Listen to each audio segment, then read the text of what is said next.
Magandang buhay mga ka-SSS.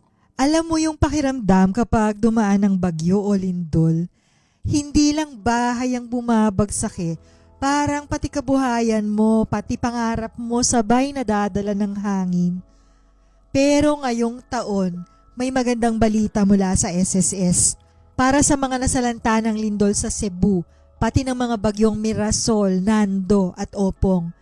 May bago na silang programa para sa atin, ang SSS Calamity Loan 2025. Simula October to 2025, binuksan na ulit ng SSS ang Calamity Loan Program.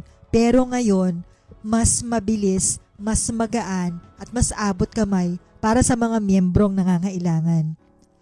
Ayon sa SSS Circular 2025-006, ito na ang bagong patakaran.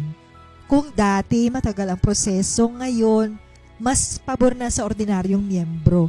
Ganito yan, kung ikaw ay may good credit record, makakautang ka ng hanggang 20,000 pesos base sa average ng huling 12 monthly salary credits mo.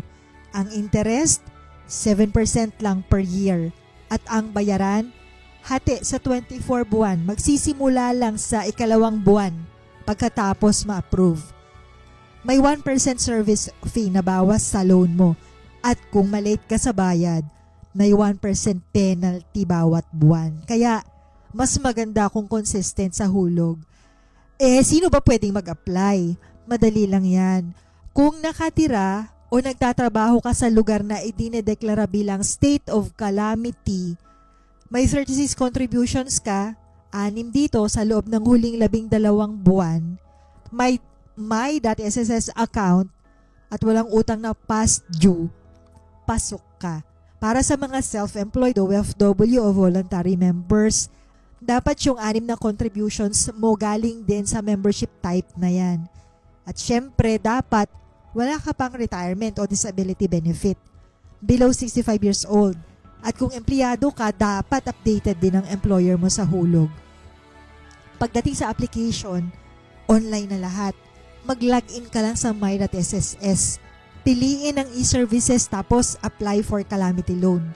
Punan ang form, i-submit, at pag na-approve, diretsong papasok sa iyong UMID ATM o PesoNet Bank account na naka-enroll sa DAEM. Wala nang pila, wala nang abala. Ang bayaran, sisimulan sa ikalawang buwan matapos ma-approve, tapos hati sa 24 buwan. At kung sakaling kailangan mo ulit ng tulong, pwede kang mag-renew ng loan makalipas ang 6 na buwan, basta't hindi overdue ang una mong loan. Alam mo, sa bawat kalamidad, sinusubok talaga tayo, pero lagi ring may paraan para bumangon. Sa tulong ng SSS Calamity Loan Program, hindi mo kailangang magsimula sa wala. Ito yung tulay para makabalik sa trabaho, makapagpaayos ulit ng bahay, at maibalik yung konting kapayapaan sa araw-araw.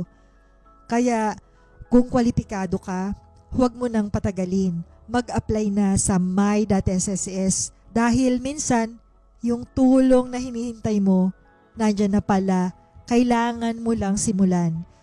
Kaya kung may pagkakataon ka, gamitin mo na. Dahil sa bawat pagsubok, may programang handang umalalay. Sa SSS, laging may tulong na maaasahan. Hanggang dito na lang, manatiling malusog, safe, at kita-kits sa susunod nating video.